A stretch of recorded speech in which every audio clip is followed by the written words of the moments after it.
There's a butterfly caught in the mosquito netting on the window.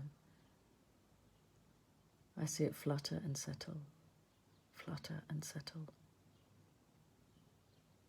The arc of its wings are petrol blue, white stripes beneath, and drops of turquoise,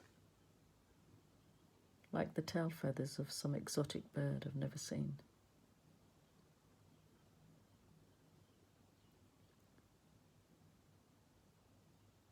They're sending me home today.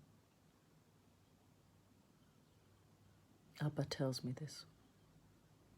He's looking up at the ceiling fan, words coming out of his mouth like bullets from a shotgun. I don't hear what he says. I'm not sure I'm supposed to. Abba's words are for his benefit, not mine. As he talks, all I can think about is the way my camise is sticking to my back, drenched in sweat. It pulls my skin every time I move.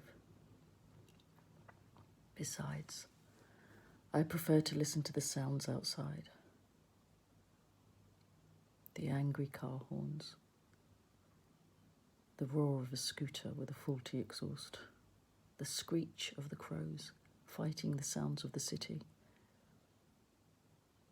Anything to drown out the screams in my head. I look back at Abba, trying to catch his eye.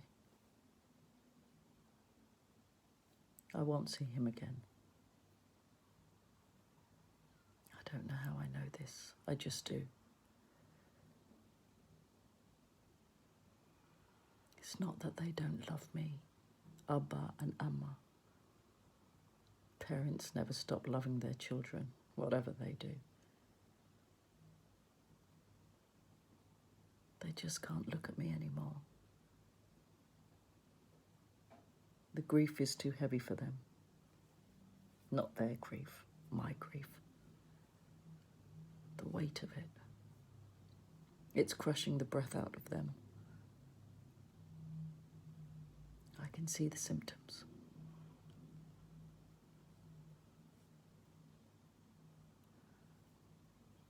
I can't help myself. I can't turn off my doctor's brain even now. Sending me home. Back to Feroz, they mean. To be his problem. What are husbands for, after all? I see Feroz's face in my mind. The warmth gone. Words locked tight in balled-up fists. It's my fault. It has to be. The men who did it, they're nowhere. I'm here, real, tangible. A thing to be stared at, glared at. An object of their silence.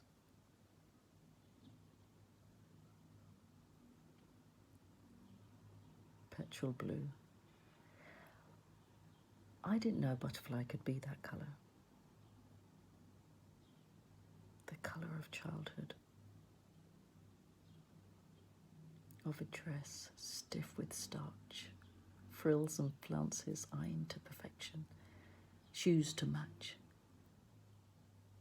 Took me ages to find those shoes. I thought I was going to have to go with the white ones. That would never do. Safia would not approve. Her 4-year-old face would have puckered with disdain. I see her in that dress. That petrol blue dress. Her skin is soft as butterfly wings. So delicate. How could a daughter of mine be so delicate? Children lose their delicacy when they grow. Not Safia. When she walked, it was like she was treading on rose petals, lightly, so as not to leave a trace of herself.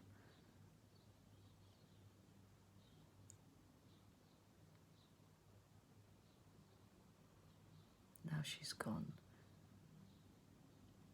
There's traces of her everywhere. A makeup sponge, caked with foundation, placed precisely on the dressing table. Jeans folded neatly on the back of a chair. Her comb with her hair between the teeth, as if she had placed them there.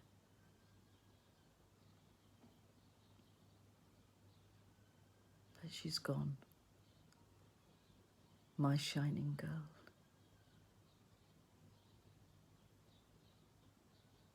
She's gone, and it's my fault. My fault. If it wasn't for me and my do-gooding ways.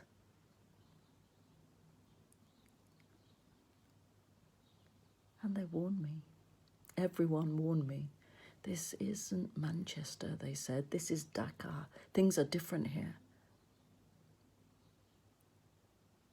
Why would you? They asked.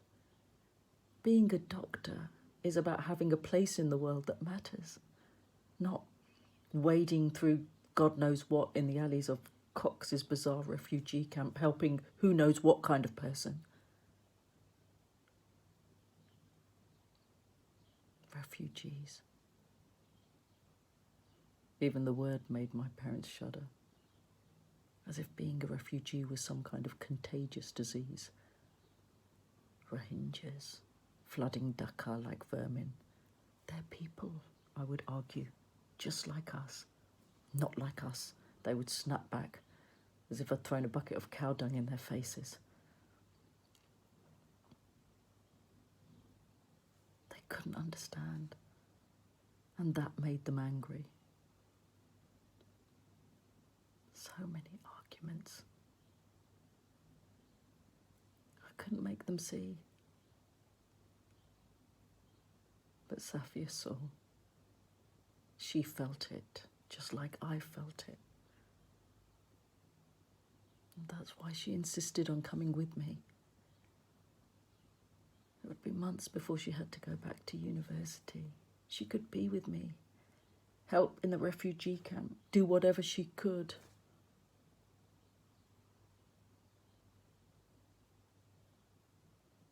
I didn't argue with her. I should have argued with her. But I was so proud. And it killed her.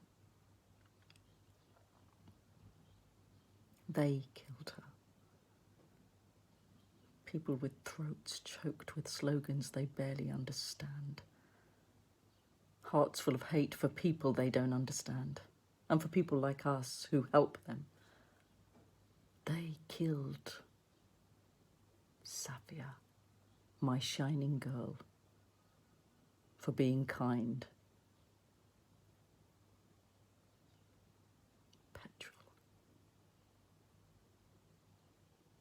Blue petrol flames engulfing her. Her screams. I hear her screams. They crowd my head.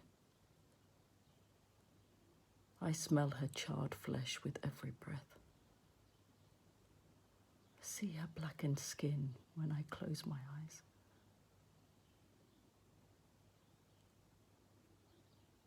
Limbs twisted in the agony of death. And I know it was my fault. They poured the petrol and lit the match, but I placed her there, in that street at dusk, city smog surrounding her. Alone, because I wanted to stay that bit longer, help one more person, leaving her to walk back here by herself.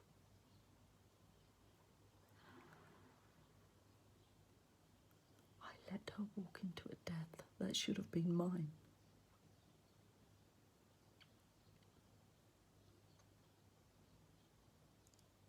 The butterfly's gone. I didn't see it leave. I didn't see it leave.